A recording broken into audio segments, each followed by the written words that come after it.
ng ating pinangarap, atin ang matatanaw. Hintay-hintayin, ito'y maaabot na rin sa pagbubuhos ng lakas at pagugol ng galing. Isulong ang mga likha, ipunin ang mga salita sa pagsasakop ng dilim. Ito'y maririnig pa rin.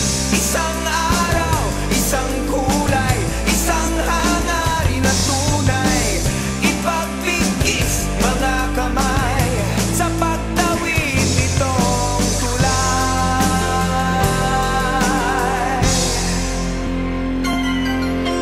Di magtatagal at mumutawiring lahat sa mga labi ang likas at katutubong salita. Tuunan ng pansin